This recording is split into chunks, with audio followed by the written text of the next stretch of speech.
3 days after Lanterns premiered, the artist who helped rebuild Hal Jordan wrote this. Then he apologized to the people he'd scolded for being hostile to the show, and he ended that apology with this.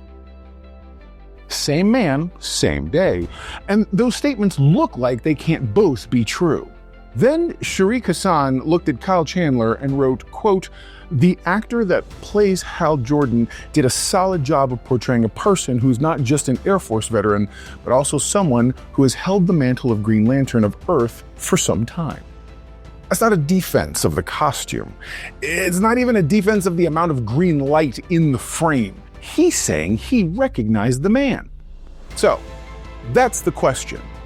If you strip away the space opera, age Hal Jordan by 40 years, make John Stewart demand a ring he hasn't earned yet, and drop both of them into a murder investigation in Nebraska, are they still Hal Jordan and John Stewart?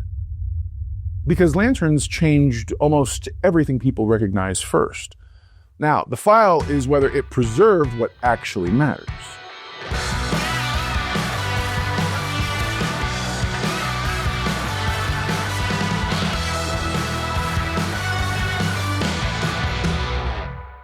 What's up, my know-it-alls? Okay, the Know-It-All Nation asks, and the files answers. That's what the show is. This week, the nation asks whether HBO's Hal Jordan and John Stewart are actually good interpretations of the character. So let's open the file.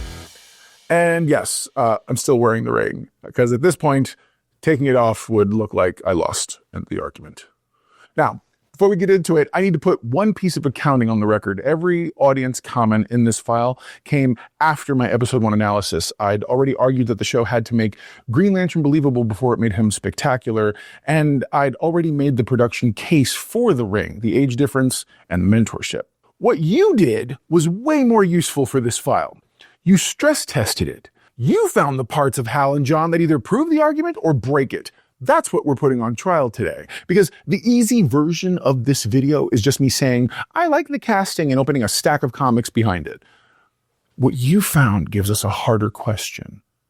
What makes an interpretation faithful when almost none of the surface is? All right, let's give the case against these versions its due, because I would think that there is one. Hal Jordan doesn't arrive here as the fearless test pilot at the beginning of his career. He's old, he's tired, he withholds information, treats training like hazing, and gets irritated every time John behaves like a man who hasn't been taught the rules. Hal really never explained. If your Hal Jordan is the square-jawed pilot in a clean uniform, Kyle Chandler can look like the show handed Guy Gardner Hal's name and called it a day. John has the opposite problem. He wants the authority before he has the judgment. He talks like the ring confirms something about him. He challenges Hal before he understands the core, breaks cover during the pursuit, and carries himself with a certainty that can read less like discipline and more like entitlement. And all of that is happening inside a show that has deliberately pulled Green Lantern away from the place most people expect to find him. No OA tour, no giant core assembly, no parade of alien lanterns. The first hour gives us roads, bars, a sheriff's office, and one extremely aggressive lesson involving a cliff. So when somebody says, this isn't Green Lantern, I understand the complaint. Okay, there are fewer of the things Green Lantern usually looks like, and two men wearing the name don't begin as the version people already love. But when I'm adapting a character, I ask what survives beneath the silhouette. What does the person do under pressure, okay? What do they get wrong over and over? What kind of conflict can they generate that somebody else in the same costume couldn't?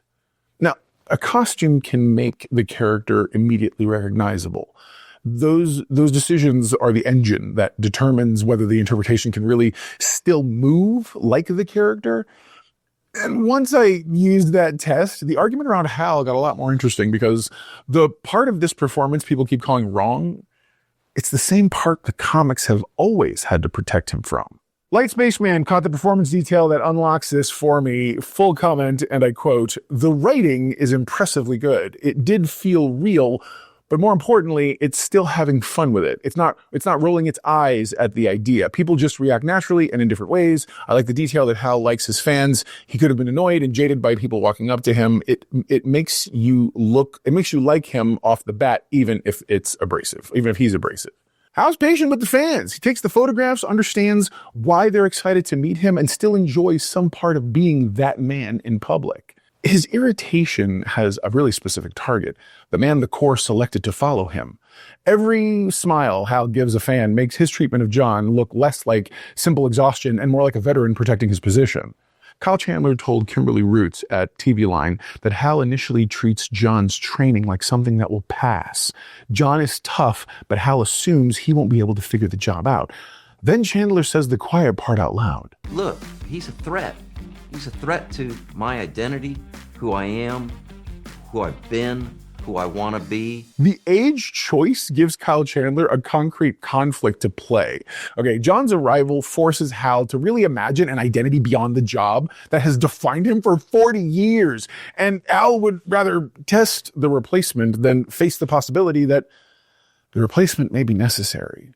Now we go back to the comics record. Hal Jordan enters in Showcase 22 in 1959, created by John Broome and Gil Kane. Okay, Abin Sur's Ring chooses a test pilot with the honesty and the ability to overcome great fear. Over time, that gets compressed into the thing everybody knows about Hal, which is he's a man without fear. Now, that sounds like uncomplicated heroism until you ask what a man who has built his whole identity around fearlessness does when he actually becomes afraid. Hal's first instinct is to convert fear into motion before he ever has to name it. Okay, Hal flies faster, pushes harder, and treats hesitation like weakness because admitting fear would require him to reconsider the story he's told about himself since the ring found him. DC's own history calls him an Air Force washout before Abin Sur chooses him. Another official description calls him the antithesis of the Guardians, okay, a man shaped by risk and insubordination. The ring puts the reckless test pilot's instincts in charge of an entire sector. Hal's courage and his recurring danger, they come from the same impulse to move before anybody else has really accepted the risk at all. And this is where Green Lantern Rebirth enters the case. Jeff Johns and Ethan Van Sciver's 6-issue series from 2004-2005 restores Hal by revealing that Parallax, the living embodiment of fear, had infected him through the ring. Now, the retcon works because Parallax reaches Hal through the identity he thought made him untouchable. The man without fear can't recognize what fear is doing to him. That vulnerability already sits at the center of one of Hal Jordan's really defining stories. Johns and Van Sciver used it to make his fall and restoration cohere.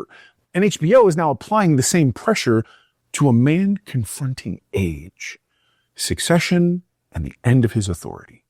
Now, I go into the old core rules that this episode may be using and that line about 14 species that can pass for human in this week's sidebar for members. If that's your interest, I'll see you over there. Kyle Chandler is playing a version of that man who has finally encountered the one thing a test pilot can't outrun: time. He can still make a miracle out of green light. He can still survive a fight. He can still walk into a room and own it, but he can't stop another man from being selected to replace him. So he does what Hal does. He converts fear into action and calls it training.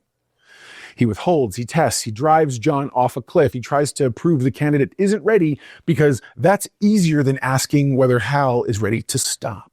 Thomas Horsell said it better than the blunt version of the criticism. He wrote that Hal feels, quote, jaded, not malicious or uninvested. He's just been doing it too long. Then he noticed the hologram backup stopped and asked whether Hal's distrust extends to the core itself. Thomas gives me a standard I can actually test. If the story had hollowed Hal out until, say, cynicism was his only adult trait, I'd call the interpretation wrong. Instead, his best trait has calcified into his worst.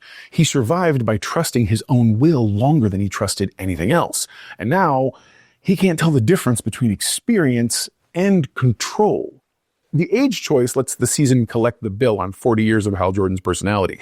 Every act of courage that once made him indispensable has also taught him to believe that his judgment should remain final. But that only works if John is more than the young guy waiting for the old man to move, and the record on John is where the whole case turns. Alex Sosa pulled one line out of the episode and followed it all the way to the character arc. Quote, Hal told him, "Don't get hung up on the jewelry, Junior. John feels like the power justifies him, and I think by the end of the season, he will understand that the power isn't what makes you a hero, it's the decisions that you make." Alex has identified the flaw that gives this version of John somewhere to go. I think he's a good interpretation because the show begins before his confidence has matured into judgment. John Stewart's first appearance in Green Lantern 87 in 1971, written by Denny O'Neil with art by Neil Adams. Okay, Guy Gardner's been injured, so the Guardians impose on Hal a replacement chosen by the same institution that can take his ring away. The Guardians choose John Stewart, a young black architect whom Hal first encounters confronting a police officer for harassing him. Now, Hal immediately reads him as rash and arrogant and too eager to make the job political, and John gets the ring, learns it quickly, and then appears to humiliate a racist senator Hal's been assigned to protect. Hal reads the spectacle as confirmation of every judgment he made about John. Then, John reveals the senator's plan to stage an assassination attempt and use it to inflame a race war. Hal correctly sees John's anger and then misdiagnoses it as carelessness. John reads the situation more clearly because he understands something Hal doesn't. And by the end, Hal has to admit the Guardians chose correctly. The pilot reconstructs the central relationship of that issue under new circumstances. An institution gives Hal a replacement he doesn't really want. Hal decides the candidate is hot-headed. John refuses to perform the job the way Hal expects. The apparent violation becomes proof that John understood the assignment better than his instructor. Now, DC Studios itself pointed viewers to Green Lantern 87 before the series and specifically named it as the place to understand Hal and John's relationship. The series directed viewers to John's first story on purpose because the original engine is already there. Bubblegob wrote, quote, "I'm so glad they didn't make John your typical plucky main character. He really feels like a younger version of the John Stewart I got to know as a kid in the DCAU. He's recognizing the familiar DCAU character at an early stage before years of adaptation compressed John into the severe controlled Lantern most people remember. The original John was an architect with a chip on his shoulder. His history was later revised to make him a Marine before setting on both. He's a Marine who becomes an architect, and the modern character carries the tactical mind of one profession into the constructive imagination of the other." Now, DC's current character profile says his constructs are never hollow. He builds them from the inside down to the last nut and bolt. So look again at John's first construct in the show. While he's falling toward the ground, John's imagination reaches for bubble wrap instead of the fists, guns, or fighter jets that superhero iconography might have supplied. Now, Hal laughs at it. And to be fair, I understand why. It looks ridiculous. Under panic, John's mind solves the fall as an architectural problem. He builds protection around a body in motion, revealing the architect through his decisions long before the show has to really name any kind of profession. And I think the part of John that still bothers people, the certainty also belongs in the record. In 1984, Green Lantern 182 moves John from relief lantern to the full-time job after Hal gives up the ring. But in 88's Cosmic Odyssey, written by Jim Starlin with art by Mike Mignola, still inexperienced John insists he can stop a bomb inside the planet Zenshi without Martian Manhunter's help. He can't. The bomb is yellow. The color his ring can't affect at that point in continuity, and the planet dies because John was too certain to bring another man with him. That failure follows him for years and hardens him into the severe, disciplined John Stewart that people remember. His control develops as a response to catastrophic overconfidence. The show's certainty belongs to an earlier point on that same trajectory. John hasn't yet really suffered the failure that will force his confidence to answer to consequence. Aaron Pierre told TV Line that John keeps putting his emotions on the back burner so he can lead with an objective mind. Then he explains why John tolerates Hal's insults. This is the path to achieving what his whole life has been directed towards. Pierre's describing a man who treats the ring as the appointment toward which his entire life has been moving. Everything from the situation with his dad all the way through to the present, even though selection has arrived before qualification. Now, that gap between conviction and readiness, that endangers the people around John and gives the season some more meaningful to take him. Okay, a perfect John Stewart arriving on time to collect the ring and have no real dramatic runway. And that gets us to the part of Van Sciver's statement that I couldn't settle until I went back one issue before John's debut. Green Lantern 76 begins the Denny O'Neil and Neil Adams run people now call hard-traveling heroes. Hal Jordan, Oliver Queen leave the cosmic distance behind and travel through America, dealing with racism, poverty, addiction, and institutions that Hal has really trusted because they were institutions. The premise is that Green Arrow can see failures on the ground that Green Lantern has really missed from the sky. And I need you to notice the issue number, 76. John Stewart enters in 87, inside the same creative era, from the same writer and artist, as part of the same argument about what Hal Jordan cannot see himself. Now, that grounded, socially engaged run created John Stewart. His first appearance belongs to the same effort to bring Hal down from the sky and confront him with failures his authority had allowed him to miss. When I made the production case for the show, I missed that shared origin. Okay, I knew Lanterns was borrowing the language of True Detective, Fargo, and No Country for Old Men. I knew the restraints separated it from 2011 film and really let the ring exist inside a world that already felt solid. But the comics case is stronger than Green Lantern has been grounded before. The comics put Hal on the ground because the ground exposed his blind spots. And then they introduced John Stewart as a man who could see one of them. The format and the relationship come from the same argument. Put your producer hat on with me, okay? When an adaptation has decades of material, it can't preserve every form at once. Green Lantern can be a cosmic war book, a police procedural, a social road story, a horror story, a military ensemble, and a multicolored space opera. If the first episode tries to prove it can be all of those in an hour, it won't feel definitive. It'll feel terrified that you might not recognize it. So the production chooses one form that puts pressure on the characters it actually cast. An Earthbound murder mystery denies Hal the clean authority of being the most informed person in the room. He knows the ring and the core, but Carrie knows the town. John understands a different kind of institution, and the suspect can still run because Hal has decided power doesn't automatically justify force.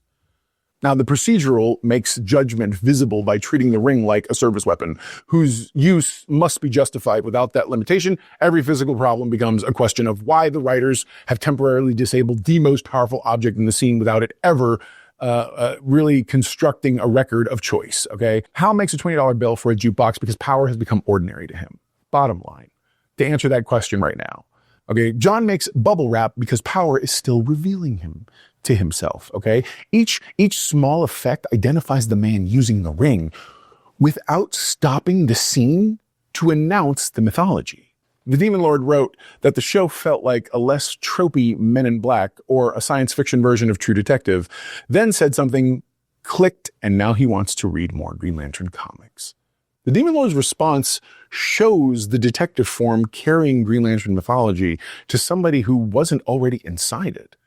The episode made him curious enough to go looking for comics, which is a stronger result than recognition without investment, okay? Now, grounded isn't a magic word, okay? A production can use grounded as a budget excuse. It can drain imagination out of a property and really call the absence maturity. If Lantern spends 8 episodes apologizing for the ring, well, this defense collapses, all right? The season still owes us Oa, Sinestro, Guy Gardner, the missing ring, and enough cosmic scale to prove that starting small was the foundation rather than a ceiling. But episode 1 isn't ashamed of the comic books. It lets a man light a cigarette with alien willpower, turns bubble wrap into a life-saving construct, says hologram with a straight face, and then builds its murder mystery around a ring that has disappeared. Those details show that the production is rationing the extraordinary, so each use tells us something about the character, the mystery, or really missing history of the core, which I think brings us back to Ethan Van Sciver, because I don't think his 2 statements cancel each other out anymore. Lanterns is not the Green Lantern. Is true if the Green Lantern means the one definitive shape people were waiting to see. Van Sciver's first statement describes the missing form, okay? Episode 1 offers neither the clean Jeff Johns space opera, the animated John Stewart already tempered by command, nor Hal at the beginning of his career. And Lanterns is going to be great can still be true because the adaptation fidelity depends on whether the changes produce the conflict these characters were built to have, not on the number of familiar objects in the frame. Episode 1 changes the property's outward shape while preserving the conflicts Hal Jordan and John Stewart were built to generate. Nick Marsden wrote, quote, Hal Jordan dying doesn't bother me as much as I thought it would. Hal Jordan is my OG. He's the only real Green Lantern in my mind. However, in this story, by the time Hal dies, he had 40 years as GL. Hal doesn't have to live forever. Casting a man in his 60s asks Hal fans to enter the story late in his career, okay? In return, 40 unseen years give weight to his reputation, his habits, and the fear of losing the role that organized his adult life. Kyle Chandler's playing a Hal who has already been the man everybody wanted to meet and now has no idea who he'll be when the job moves on. John owns the future of the story before he has supplied any proof that he can carry it. You put them together, and the age difference structures the season around succession.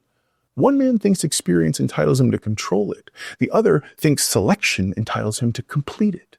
Both men use the ring as evidence that they're already right, which I think gives the season two unfinished characters pulling the same symbol in opposite directions. So my answer to the actual question is yes, these are good interpretations of Hal Jordan and John Stewart. Their fidelity rests on the pressure points that ultimately these changes preserve. Every departure from the page still drives each man toward a conflict with deep roots in the comics. Hal's will has hardened into control, and he has mistaken legacy for ownership. John's confidence hasn't matured into judgment, and he's mistaken selection for readiness. The comics have spent decades moving both men through those exact failures. The show just starts there. If these men generated interchangeable conflicts once the costumes disappeared, their names would be hollow, okay? Episode 1 survives that test. It changes the age and genre, reduces the spectacle, and still makes each character generate a conflict very specific to his history. But if I'm right about the engine, okay, then it has to tell us where the car is going. So let's put some calls on the record before episode 2 makes any of this easier. The first John Stewart story establishes him by having Hal misread principled refusal as recklessness, only to discover that John saw the situation more clearly. So call 1 is simple. Before this season's over, Hal will give John a directive or direct instruction. John's going to reject it, and that rejection will save somebody or expose something Hal missed. That decision will finally make Hal recognize him as Green Lantern, or a Green Lantern.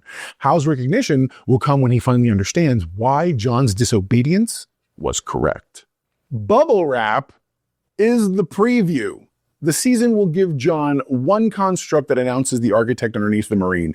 It will be structural, layered, and protective. Something built from the inside out rather than a giant fist or a bigger gun. Hal's laughter from episode 1 will give way to recognition that John's imagination solves problems his own doesn't. Nick went much further in another comment and connected Hal's fear of death, his fear of replacement, and the grumpy behavior to Parallax. Jamar Reacts called Parallax 2. I'm going on the record with them. Parallax was part of the 2016 story whether the show names the entity this season or saves the full reveal for later. Okay, Age of accounts for some of Hal's behavior, but something else is amplifying the fear. He refuses to admit, and John's arrival puts pressure directly on it. The mystery will show fear working through a man whose self-conception made him unable to admit it, which is more tragic and more faithful to Hal Jordan than a reveal that he was secretly bad. Thomas Horstel looked at the missing decade and wrote, quote, "Not backing up the hologram for 10 years makes me wonder if he had some sort of distrust in the core. I feel like we'll see the reason backup stopped in 1996 framing." I'm taking the harder version. Hal deliberately stopped the backups, blocked them, or disconnected from the core. The reason will be tied to the same need for control that makes John's replacement feel like a threat. The missing ring and the missing decade both point to Hal removing information or power from the core before somebody else could decide how to use it. Now, Hal decided somebody else couldn't be trusted was part of him. Dean Carter wrote, quote, The hologram scene reminded me of Dean Stockwell's AI character in Quantum Leap. I could see John accessing Hal for advice during the series. Yeah, I could too. I definitely think he's right about the function, and maybe one step short of the payoff. The hologram's final purpose will be to give John an answer he consciously rejects. Now that choice completes the mentorship. Perfectly preserving Hal would make John a copy while carrying the lesson into a decision Hal wouldn't have made. Proves that the teacher produced a successor. Those are the calls. John disobeys and is right. The architect shows up in the ring. Parallax is already in the story. Hal stopped the backups. And hologram's last important answer is the one John refuses. Episode 2 gets the first chance to make me look ridiculous on Sunday. Good. Predictions earn their place by surviving the next episode, so the calls stay on the record. Ethan Van Sciver didn't reverse himself as completely as it looked. He separated a form from a result. Lanterns is not the singular Green Lantern adaptation that people carried into the premiere. It isn't trying to reproduce the Johns and Van Sciver run at the level of scale, age, or momentum. But Hal Jordan is still the man who turns fear into forward motion until it owns him. John Stewart is still the replacement Hal underestimates because John sees the problem Hal doesn't. And the Earthbound story putting them under that pressure, that comes from the same Green Lantern tradition that created John in the first place. Taken together, the evidence gives me an answer. Episode 1 begins Hal Jordan and John Stewart at recognizably accurate points on their longer arcs. Then it leaves the finished versions for the next 7 episodes to earn. Hal Jordan and John Stewart work here because episode 1 gives both men the same dangerous idea. Each one thinks the ring proves he's ready. The season is going to turn on which man learns first that it doesn't. There you go. Now you know. And if knowing is half the battle, you're halfway to being know-it-all yourself. Episode 2 is Sunday, and I'll be back to see which one of these calls survives contact with it. But here's the question I want you to answer for the next file. Not who gets the ring, okay? What decision does John Stewart make that proves he's a Green Lantern before Hal or the Guardians are willing to admit it? Give me the scene. Give me the choice. Put it in the comments. And to Sharif Hassan, Light Spaceman, Alex Sosa, Bubble Gob, Nick Marsden, Thomas Horsell, Dean Carter, ya boy Sebus, Low Budget Gamer, The Demon Lord, Quinn Allfather, Jamar Reacts, and everybody who took the first video apart closely enough to make this one better, thank you. All right? You keep asking those questions, and the files is going to keep on answering. All right, guys, I will see you Monday to talk about Sunday. I cannot wait. Hopefully you can either. Join me then. I'll talk to you later. Never forget, everybody loves a know-it-all. Bye, guys.